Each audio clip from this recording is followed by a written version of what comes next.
na na na na na na na. Na na na. Na na na na na na na. Oh na na na. Na na na na na.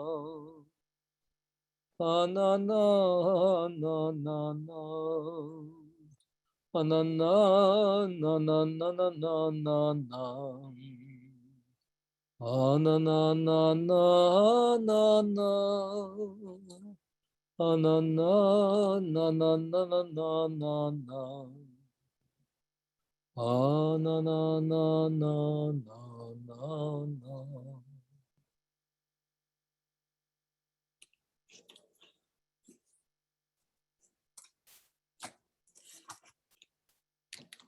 Good evening. So it's good to be back.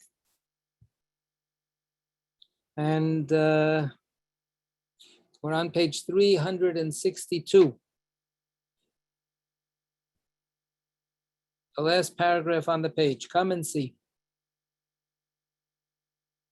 So I wonder if there's anybody. Yes, Beryl? I'd read. Okay. You read my mind. That's the first reading you did. You read my mind. Go ahead, please. Come and see. The world exists only for the sake of Jacob.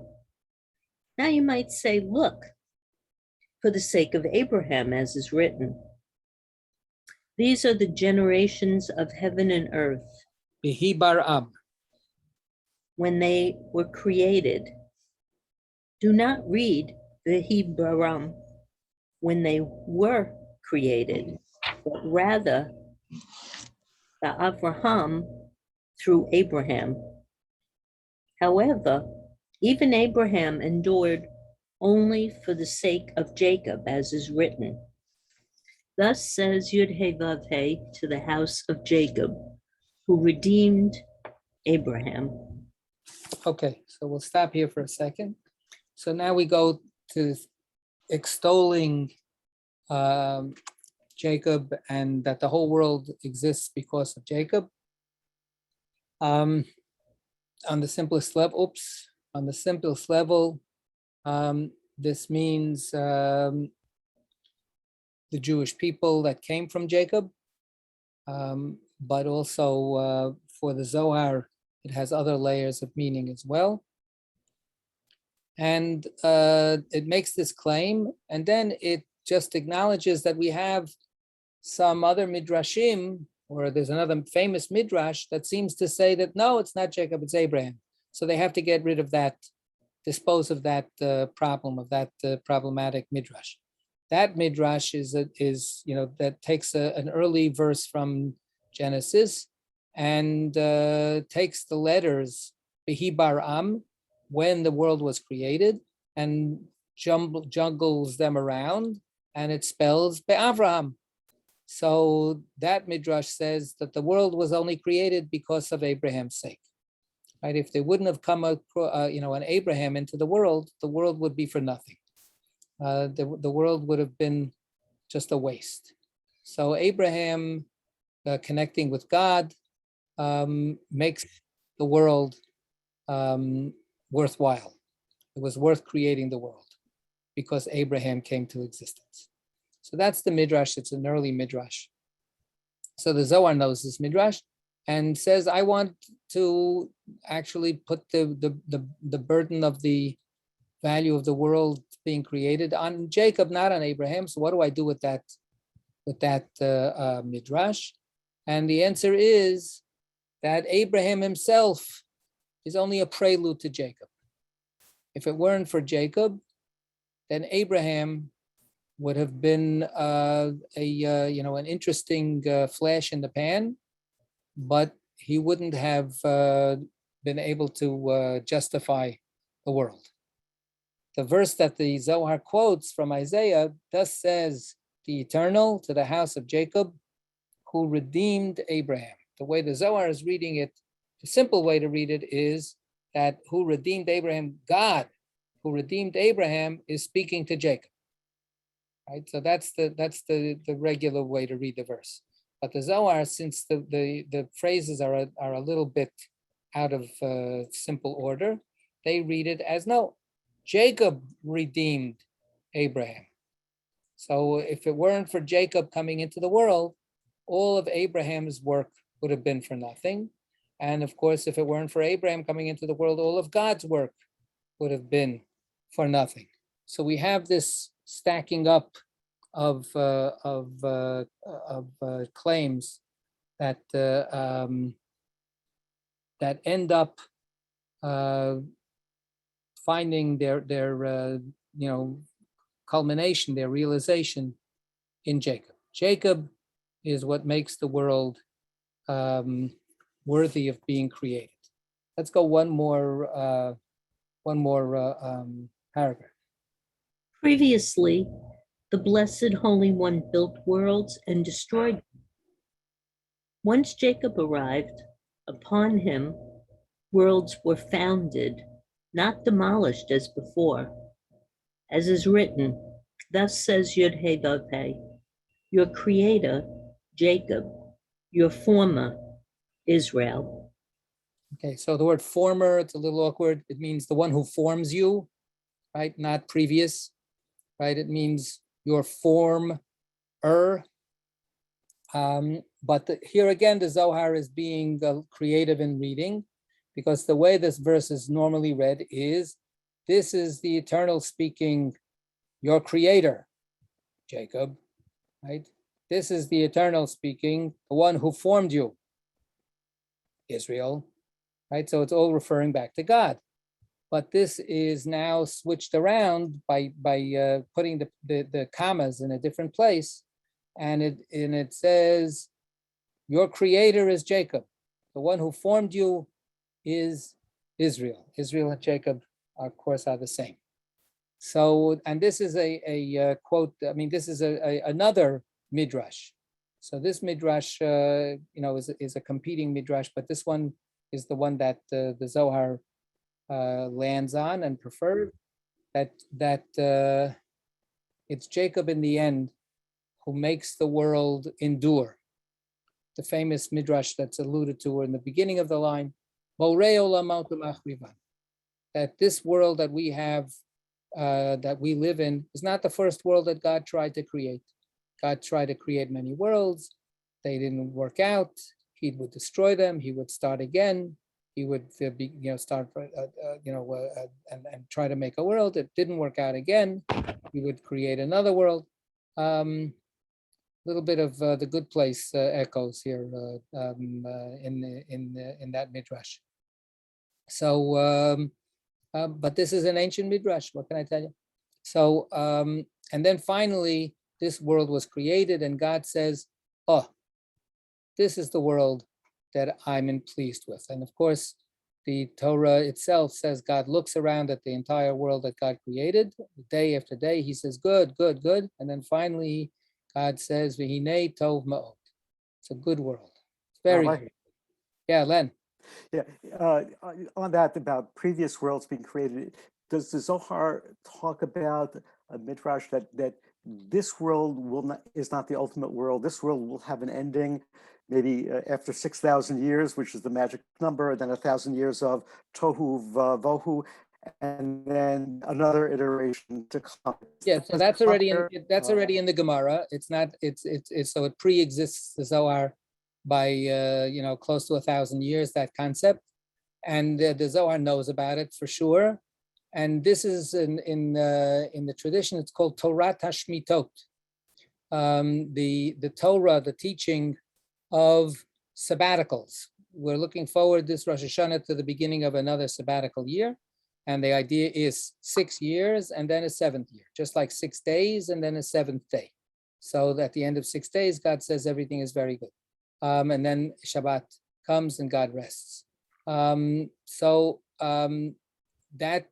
idea was expanded and deepened already, as I say, early in rabbinic times, to become a cosmic concept, and that our own world also exists within these millennial cycles, And then there's going to be a Shabbos, a Shemitah, that will conclude that 7,000-year cycle. And then the question is, then what? Do we keep on going to a Yovel, or is it just that way? So we'll get there when it happens. We'll find out. But there's actually a very rich literature about this. Not that much in the Zohar, but in other Kabbalistic writings that mostly follow after the Zohar. The Torah Hashmitot becomes a major focus of attention in a number of other Kabbalists. In the Zohar, it's some, Gershom Sholem said that the Torah Hashmitot is not really in the Zohar. Other people have pushed back. No, you could sort of discern it. It's here, it's there. But it doesn't have the same kind of really, shocking kind of focus that other places have it. Where you find it is a literature, Sefer HaPliya, Sefer HaTmuna, and Sefer HaKana, which are Byzantine Kabbalistic works that come about 100 or more years after the Zohar. Then it's a big deal. So it comes later. But I want to, so what the Zohar is saying here is that Jacob stabilizes the world. If it weren't for Jacob, then this world also would have been a world that God would have created, and then God would have looked it over, and then God would have been dissatisfied, and the world would have been just disposed of and destroyed, not in the kind of Shemitah cycle thing that Len was talking about, where things build and accumulate one after another, but are just, this is thrown in the garbage. That's what that other concept was. A failed world, a failed attempt. The way an artist says, I tried it, no, I got to just throw the canvas out. So now you could claim the cumulative experience of working on worlds may pay off, so to speak. There may be some kind of additive quality to the fact that this work is done again and again and again, but the worlds themselves are not building one on the other. In the Torah Hashmitot, there is a connection from one cycle to the next, or from one world to the next, from one millennium to the next. So, but this is a much more basic claim.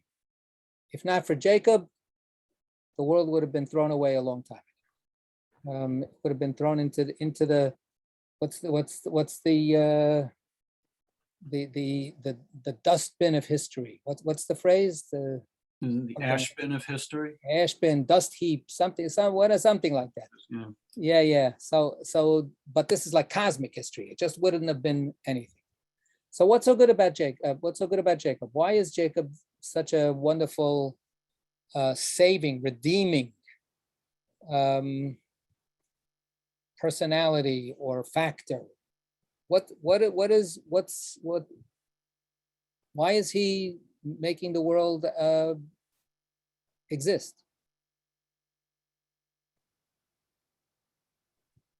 He's Tiferet. I mean, unless that's just the circular answer, but the Zohar identifies him with Tiferet. He merges with Shechina, we hope, and that engenders everything. Okay. Anybody else want to build on that? Or should we throw that into the dust heap of Kabbalistic history? No, I mean, so let's, if Jacob is Tiferet, before Tiferet becomes the lover of Shekhinah, who is Tiferet in and of Tiferet's self? Like, what's the essential quality of Tiferet being Tiferet?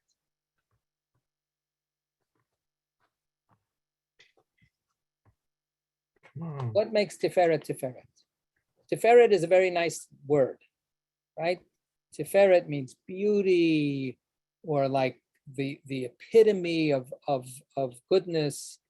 Why that word? What's so good about Tiferet? You're gonna have to get down soon, sweetie.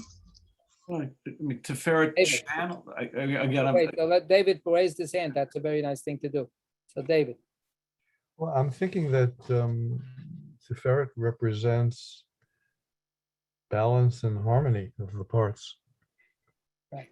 So So- before we get to Tiferet joining with Shekhinah, Tiferet embodies a joining of the disparate parts of God, the directions of God going this way and that way, and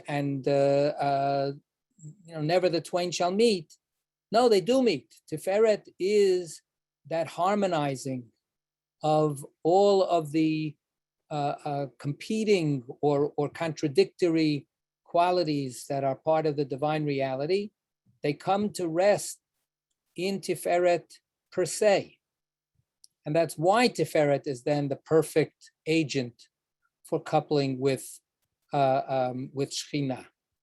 But before we get to Tiferet doing that, and remember, Tiferet doesn't always couple with Shekhinah. I mean, it's not good when that happens. But Tiferet is Tiferet no matter what. Tiferet yearns to couple with Shekhinah and to unify and bring together all of the divine aspects. But Tiferet is there no matter what. Yeah, Sandra. Well, I was looking back on my chart and I have written east, and I was thinking about You have that. written what? What do you have written? The direction east. Uh-huh. And I was thinking things begin in the east. That's the notion of the birthing of the sun beginning its journey in the east. And I thought maybe that's part of the importance before we get to the balance aspect of God. Maybe the creation, the notions of if you have written east for Tiferet, that's all relative.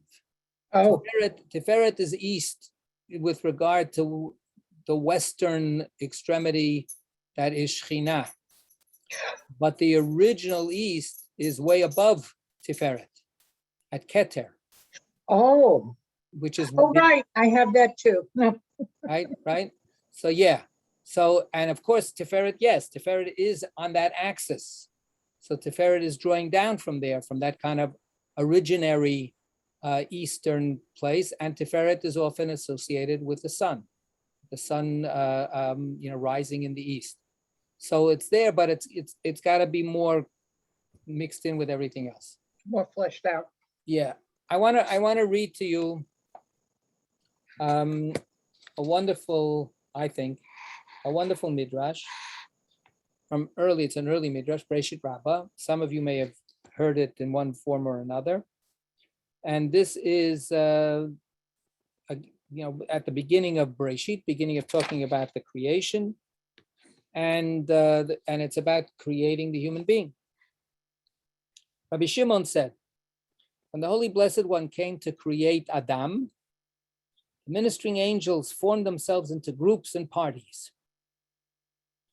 Some of them saying, he should be created, while others saying, let Adam not be created. Thus it is written, love and truth fought together. Righteousness and peace combated each other. Right? So there's a war in heaven, and the way that the Midrash is reading this verse, love and truth are having a fight. Love said, let Adam be created, because Adam will dispense acts of love. The human being will be a loving, generous creature, right? Who is, of course, the epitome of love? Yes, Abraham, right? Avram is chesed, right? That's the Hebrew word. Chesed be'emet. So these are mentioned in the traditional introduction to Musaf on the Amim Noraim in the Hineni. So love said, let Adam be created because Adam will dispense acts of love. Truth said, Emet, said, let Adam not be created because he is full of falsehood. Sheker, this is not, the human being is not a being of truthfulness. Righteousness, said Tzedek, right? Tzedek Tirdov last week, run after righteousness. Tzedek said, let Adam be created, because Adam will perform righteous deeds. Peace, Shalom, said, let the human being not be created, because the human being is full of strife. As we know from every moment that we pay attention to what's going on in the world today. So we have these warring parties where peace, in the name of peace, saying, don't create this creature, because this creature will never be an agent of peace. Truth says, do not create this creature. This creature is not reliable or truthful. But love says, this creature is so capable of love and of doing loving acts. And righteousness says, this creature has the potential for doing so much righteousness. So do we create this creature or not? So God is listening to these, arguments. What did the Lord do? What did God do? God took truth and cast it to the ground.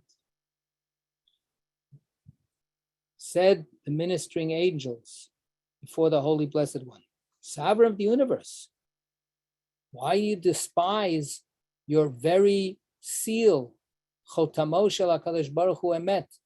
How can you be just rejecting Emet?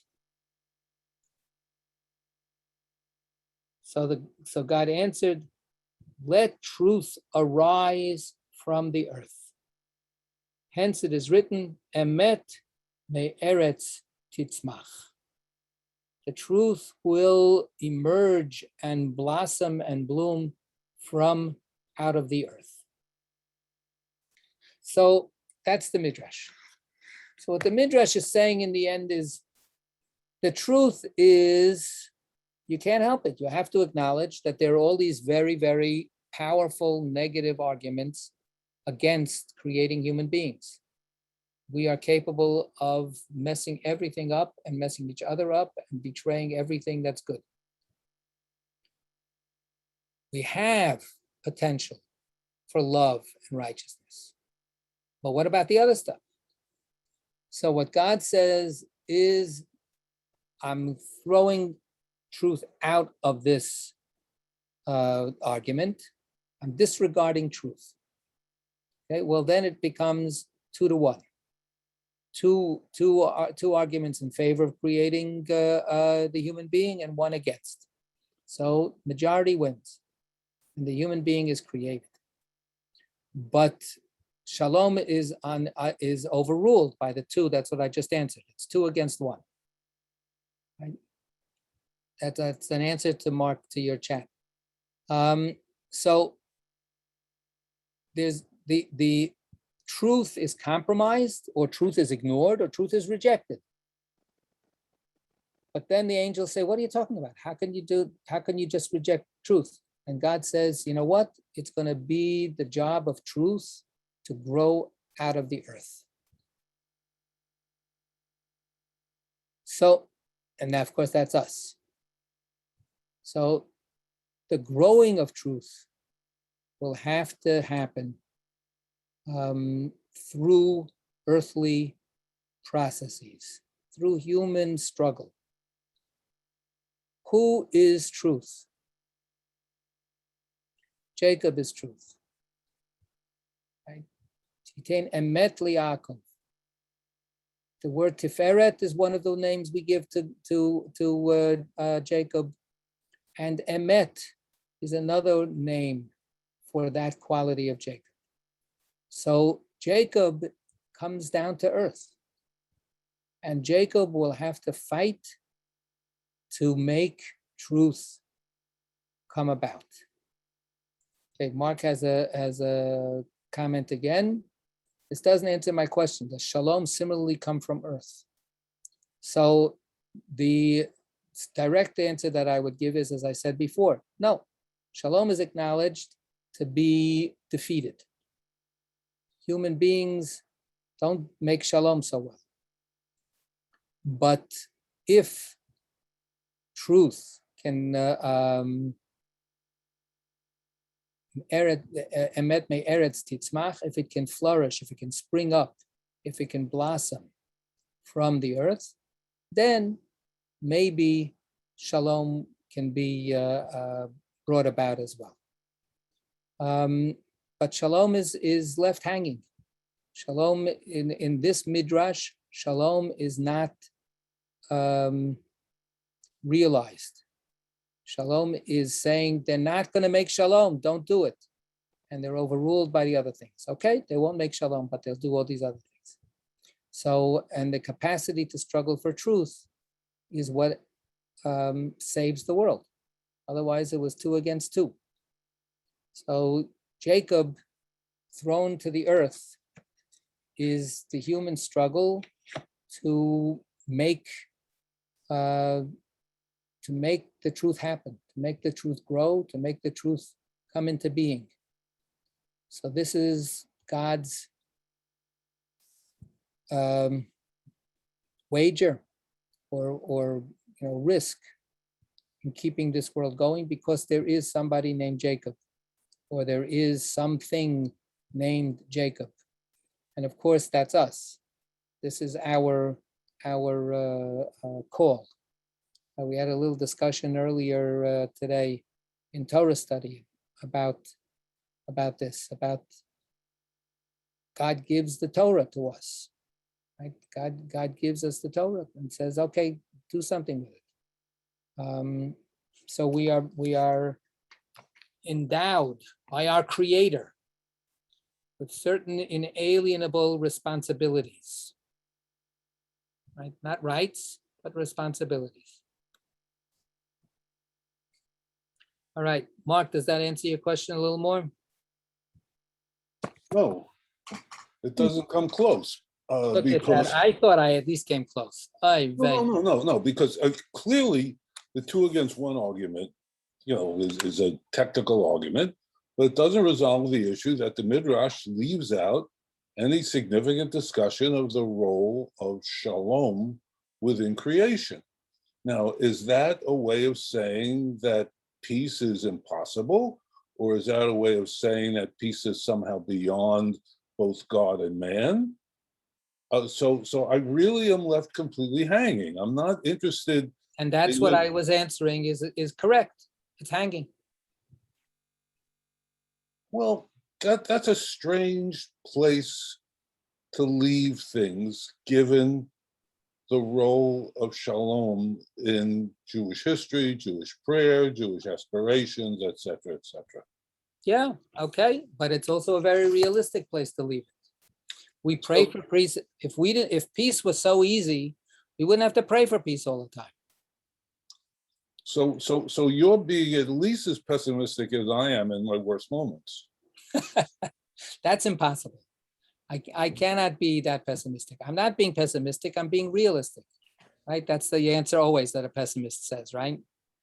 No, that's what, to say it's hanging is not being pessimistic. To say it's hanging is to leave open the hope that something can be achieved. That if these other qualities of love and righteousness, and then a growing sense of truthfulness can happen, then peace may happen. Yeah, Sandra. Well, we're also talking about, as I understand it, the godly sense of peace, which implies also not just completion, but a notion of perfection. And then I think it makes more sense that it's left hanging, because we can strive towards this, but that's a little bit beyond us. Well, so I mean, that's a very gentle, nice way of talking about peace. If we read the headlines, lack of peace is not just that there's a lack of completion. lack of peace is horrific. Well, yeah, Lack of peace is destructive. So it's not just that things aren't complete. That's the the great hope. Okay, good. We'll reach completion one day. We'll put all the bricks together, and there's a construction site, a block away from my house. Eventually, it'll all fit together and it'll all be complete. It's incomplete now, but it's not a horror. But the lack of shalom in our world is a horror. So it's not so easy. I'm not just saying completion. I'm also talking about I think, the notion of perfection in the concept of peace, because it's not just an earthly peace, as I understood. It's a godly peace. Right. So it pushes us into that kind of ultimate place. But in earthly peace, perfection is the enemy of the good, right? So if we're striving only for perfection, we'll never get peace. So that's part of the paradox. Yes. Yeah. All right. So we continue. Yes. Okay. Come and see what is written. Come and see what is written. My son, my firstborn, is Israel. And similarly, let my son go, so he may serve me. Israel is called Son of the Blessed Holy One because he cleaves to him, as is said. What is his name? What is his son's name? Okay, so 353, please.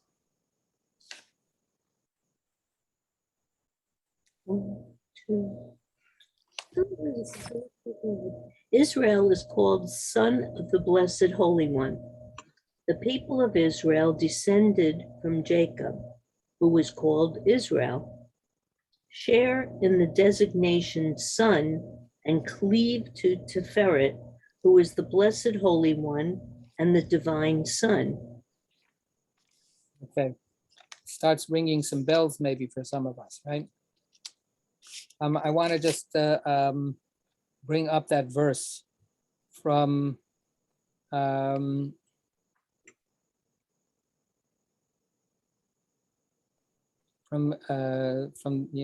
the Zohar that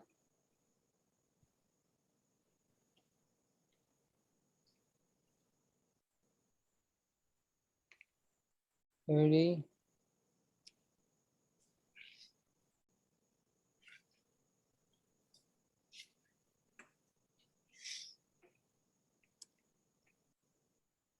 Yeah, so there's a so if we look at that verse and does he give you the full verse? That's what I was hoping. He doesn't give you the full verse. Okay, so this is the full verse.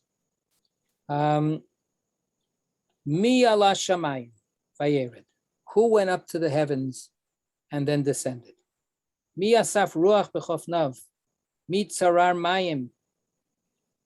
Bas, right?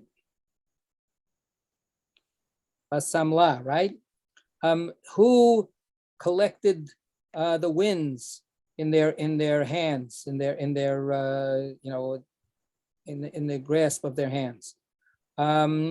Who brought together water in their cloak? Mihekim kolav se'aretz. Who established all of the stretches of the earth? Mashmo. What is his name? Mashem beno. What is the name of his son? Kitaydah, that you might know. Okay, so this is saying, and the answer, of course, is that this is God, who is unknowable to human beings. It's a rhetorical kind of question, but for the Zohar, it's actually a statement of fact, right? The Son has actually gone up to heaven and come down. The Son has actually accomplished all of these miraculous things. what is his name? What is his son's name? And we know the answer. The answer is it's Israel. It's Jacob, right? So I mentioned it before. This is clearly also a kind of a anti-Christian polemic, that the Son of God is us, and there's no two ways about it. Of course, it comes from Exodus as well. Bani bechori Yisrael, my firstborn is Israel, and Shalachet b'ni v'yavdeni. So we are called the son of God, and therefore we inherit from God all of the richness of God and all of the power of God. But now let's see what happens with this sonship concept in a minute. Okay, when Leah gave birth. When Leah gave birth, what is written? She named him Reuben. Reuben, right? Reuben is in English, but in Hebrew it's Reuven, right? Reuben. What is, and Reuven means, we continue. Reuven, see, a son, nameless, merging in three sides, conjoined as one. Simeon and Levi. Why Levi? Levi, as is said, as is one joined, velayot, with his companion, juncture of all sides. Okay, so this is now the unfolding, according to the Zohar, of the divine aspects within the children of Jacob, because once we establish sonship, we establish the principle of continuity. Right? This, of course, is the big struggle for Abraham. Is there going to be a continuity? So Jacob is the guarantee, the redemption of Abraham, because Jacob has made it possible for Abraham's legacy to be, vouchsafed. And throughout the tradition, Abraham is only partially successful in terms of his sons. Isaac is only partially successful in terms of his sons. Jacob is fully successful. There's no rejected, child from Jacob's sons.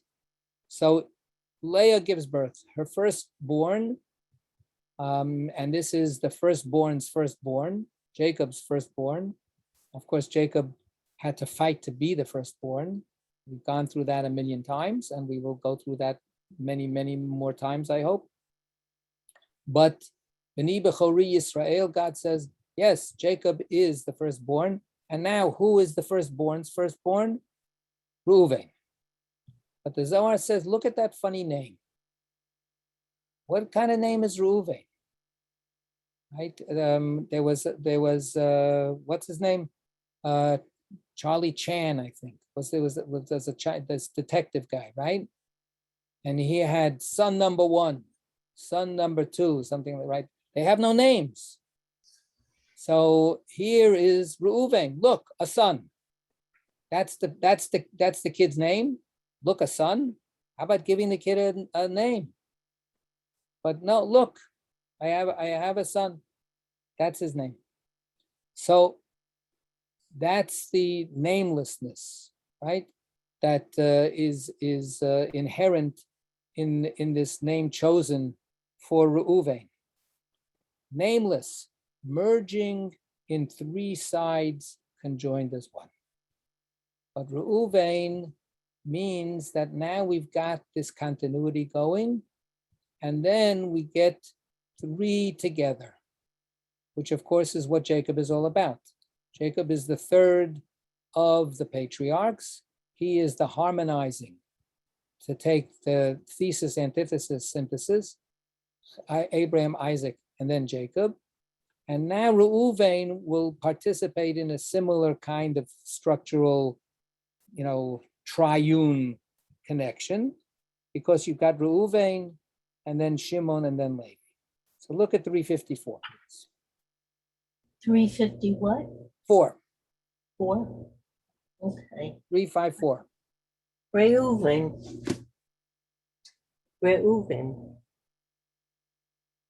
See a son, nameless.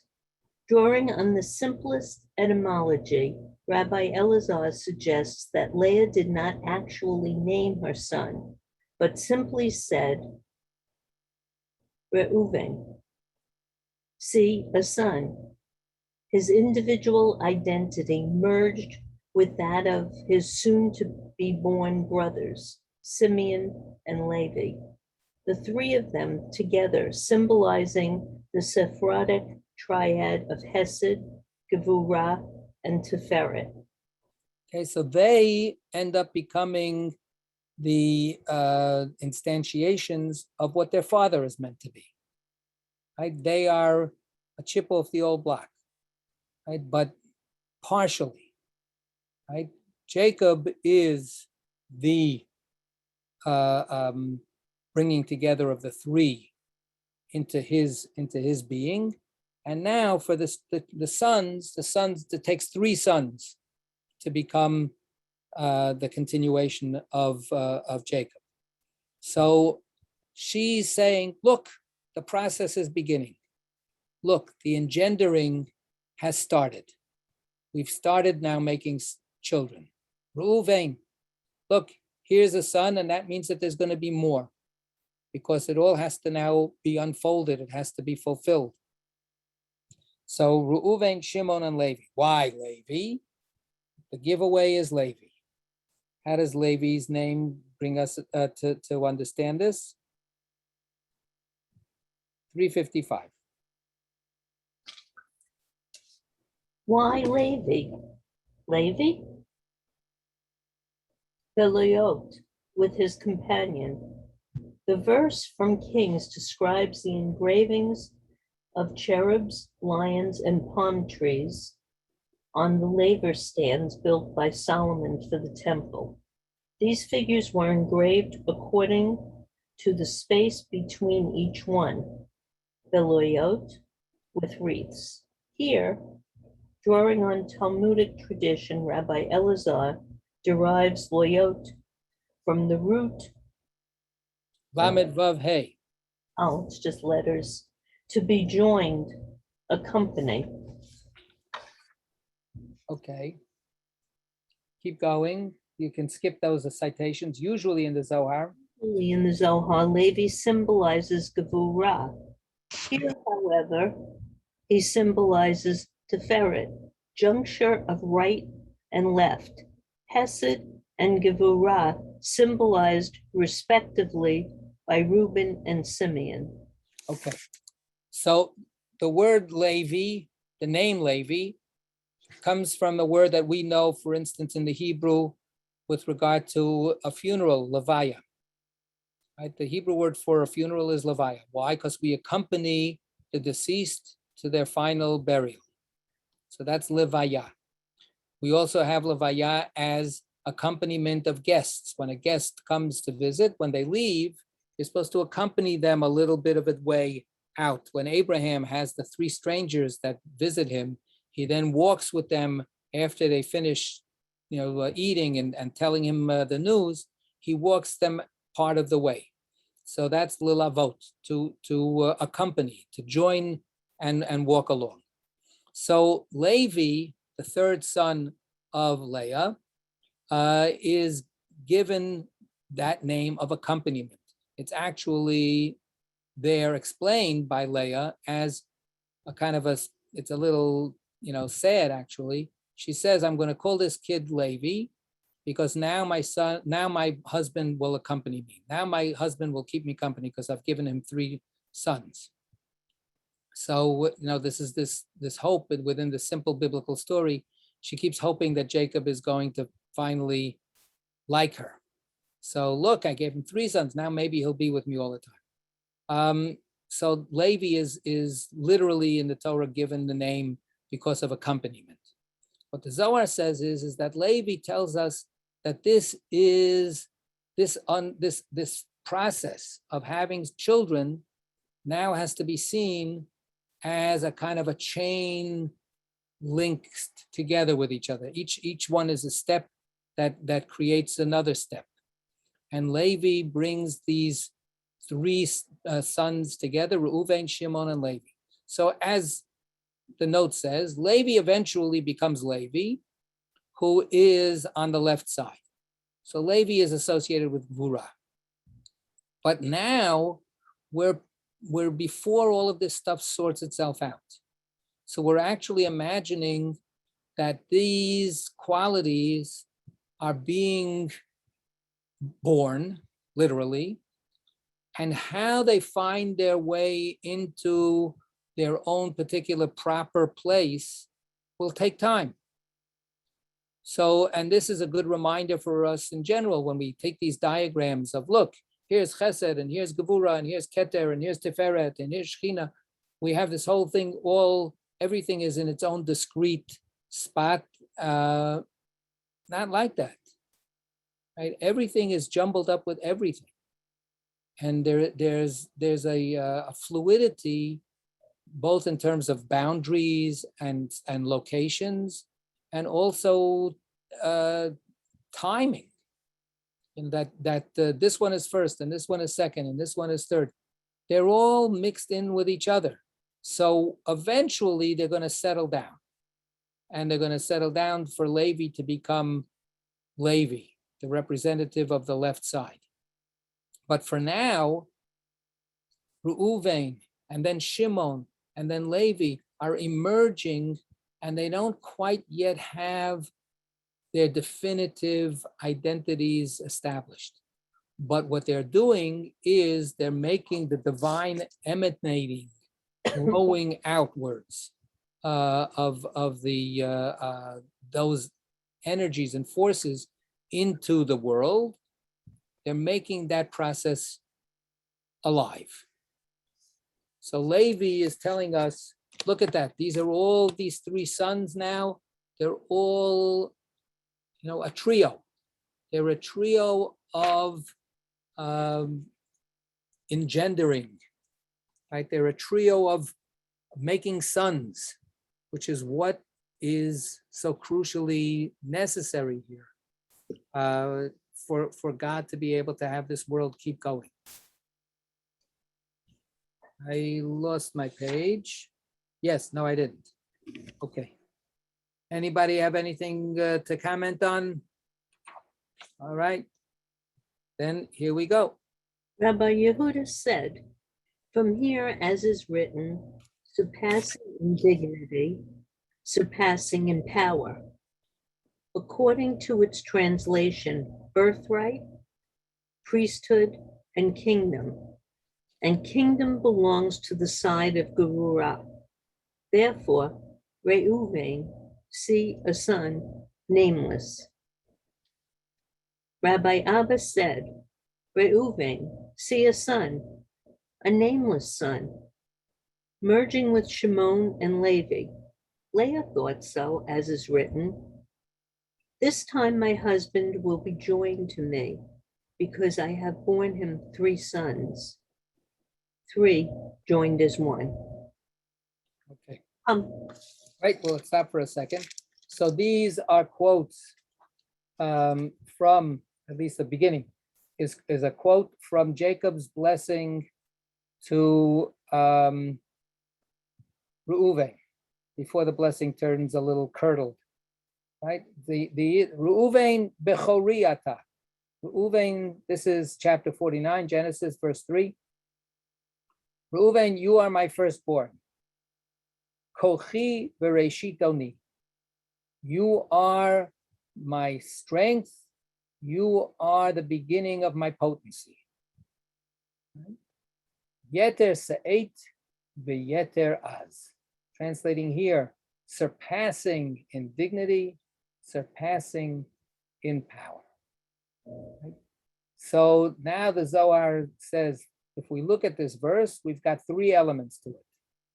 Birthright, you're the Bechori, you're my firstborn, and priesthood, Yeter Se'et, surpassing in dignity, and then the Yeter Az.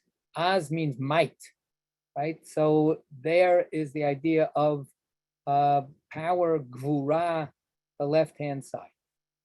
Right? So we've got here that Reuven started the process going, and he is now merged with what will happen afterwards.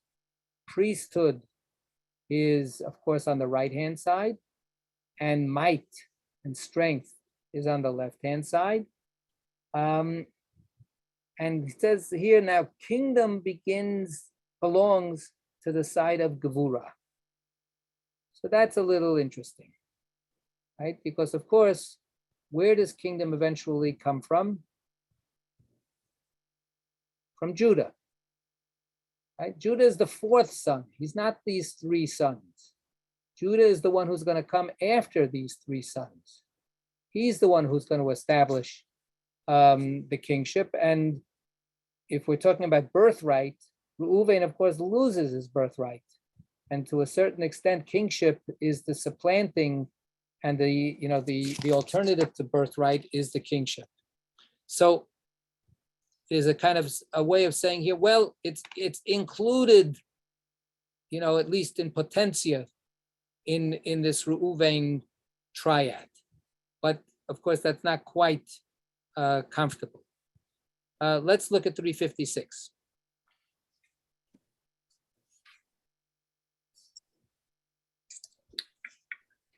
From here, surpassing, according to its translation, Rabbi Yehuda agrees that Reuben merged with Shimon and Levi, but he derives this from the blessing bestowed by Jacob on his firstborn. Reuven, you are my firstborn, my strength, and first fruit of my vigor, surpassing in dignity, surpassing in power. The Aramaic rendering of this verse in Targum Angelos concludes,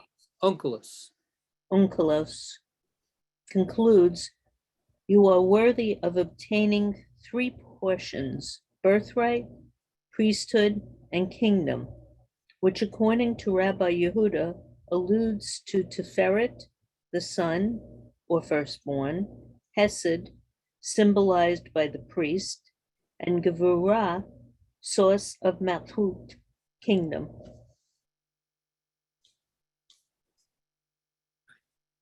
So the slow emerging of these qualities that will differentiate even further are already indicated from Reuven's first birth. So in a certain sense, Reuven could be compared to Keter, right? Keter is the beginning of the emanative process. Everything is included in that beginning. And then it starts separating out, and it starts individuating, and it starts, becoming its own identifiable entity. And of course, that's what every child, every son has to do, right? They have to emerge from the parent, and they have to individuate. So the combination is all there at the beginning, and then it begins to start moving out into the different sons who come along and who are all connected one to the other. Okay, this, as I said, Reuven blows it, right? Reuven in the end messes up. That's a tragedy. But right now, Leah thought so, right? Leah thought that this was all going to be beautiful and terrific. Okay. When she says, this time my husband will be joined to me, in the end, of course, he wasn't.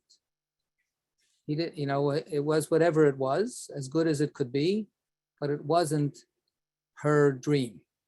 That never came true. Okay, come and see. Come and see. It is so.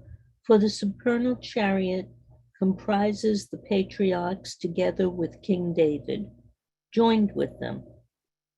All four constitute the supernal chariot, mystery of the holy name. So Reuven, Shimon, Levi, subsequently Judah, who inherited kingdom. So one follows the other, and it is written, this time I will praise Yud-He Vav-He. Right, that's what she says to explain Judah's name, right? The word Judah is like Hodu Lashem Kitov, Yehuda, right? Yehuda, I will praise God. I will give God thanks and acclamation. So the first image that they have is the chariot. We need, not like Bill's chopper, we need a four-wheeled chariot, right? Bill has a three-wheel chariot, but we need a four-wheel chariot. So we have the three patriarchs are the three original wheels of the chariot. And then the chariot, in order to be completed, has to wait for King David. So David becomes the fourth wheel. David, of course, is a descendant of Judah. So the way the Zohar sees it here is that there's this setting up real quick, these three conjoined sons that are allied with each other.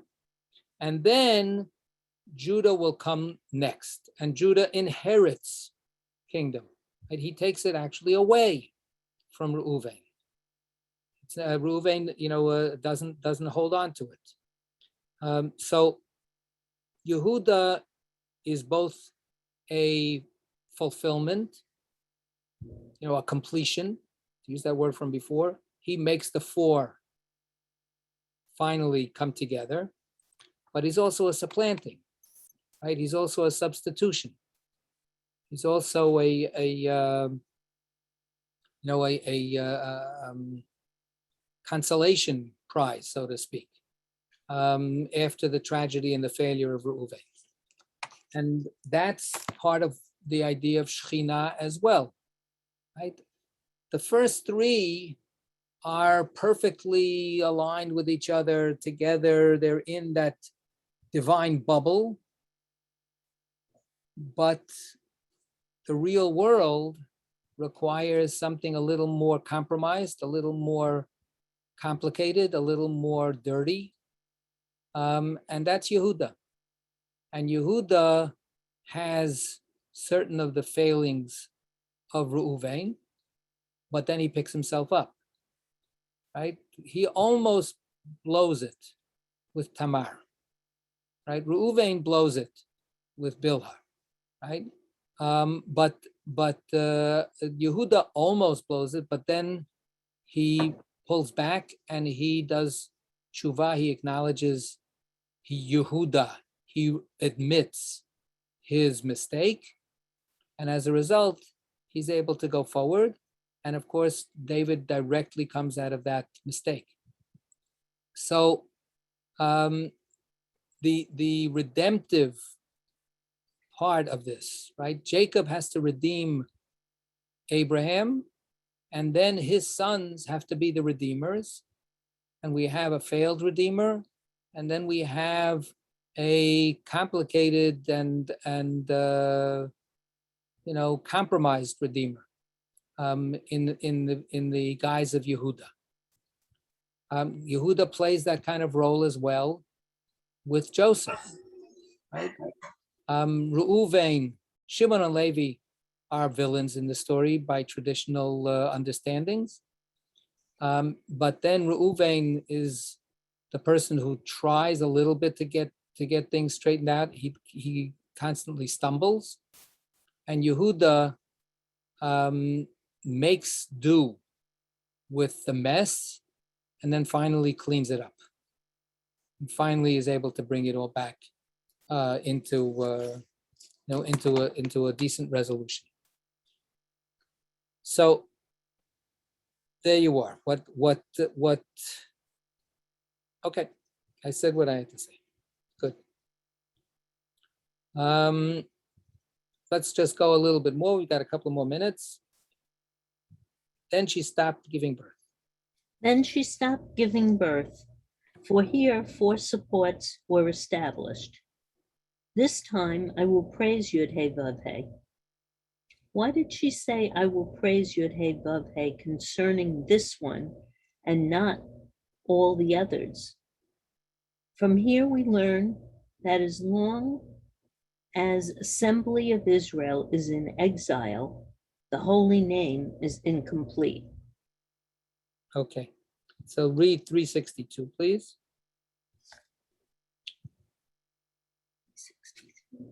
As long as Assembly of Israel is in exile, the name Assembly of Israel refers to both the people of Israel and their divine counterpart, Shekhinah. Shekhinah follows Israel into exile, and without her, He, the divine name, Yud-He Vav-He, is incomplete. So this is the 4th component, right? Yehuda is the one who is born, and now I can praise God. So from this we learn that without Yehuda, without that 4th component, God cannot be praised fully. We need the 4th component. We need Yehuda. Now the Zohar makes a real quick switch, and instead of talking about the 4 sons, the Zohar says if there's no 4th chariot component, then God is, as it were, incomplete. And that 4th chariot component is Malchut, is Shekhinah. If God's Malchut is missing, then God is not fully God. If God's presence in this world, what I said before, the complicated, compromised, messed up part of the redemptive aspect of God's involvement in the world, if that's missing, then it's as good as if God doesn't exist. Yeah, it's wonderful. God is perfect in the heavens above. But what good is that? So that's why now, she says, now when Yehuda is here, Yehuda is the one who's going to be successfully negotiating the demands of this world. Now we can praise God. Something similar is, one second, Larry. Something similar, in this week's Torah reading, we're going to be reading about Amalek, right? The end of the Torah reading has the commandment to remember Amalek and what they did and wipe them out, right? That is an echo. We talked a little bit about it in the Torah study. It's an echo of the first time we have this mitzvah, which is mentioned all the way in Exodus, right? Right after we crossed the Red Sea, and then we're moving along, and then Amalek attacks us, and God is furious, and God says there, "Ki yad al keiska milchama Hashem b'Amalek midor dor," that God swears by God's throne, which is like the chariot, that there is an eternal war between God and Amalek, right? From generation to generation. But when we say that God, I'm going to leave it alone. When we say God swears by God's throne, it says case. Case is kisei, but it's missing a letter. And Yud and Hey is God's name there, missing the Vav and the Hey. So all of the Midrashim explain, as long as this fight against evil is not successful, God's name is incomplete. God's presence is incomplete. So here we have a similar concept that as long as the final hey of the yud, hey, vav, hey, as long as that final hey is missing, God's name is still incomplete. And that means God's presence in the world is incomplete. The name of God is God's presence. Bayom hahu yiyeh ad Hashem echad u'shemo, u'shemo, u'shemo. God, the eternal, will be one, and God's name will be one. What does that mean? God's name will be one? That there only be one name of God? Well, it means God's name will be whole. God's presence, God's manifest presence in the world will be clear. It will finally be there. All of the mumbo jumbo that we talk in Zohar class will finally all just fall into place, and it'll be obvious. There it is.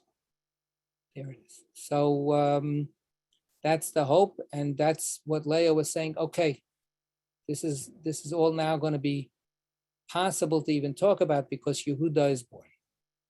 The unfolding of the divine presence in the world through flesh and blood. Right.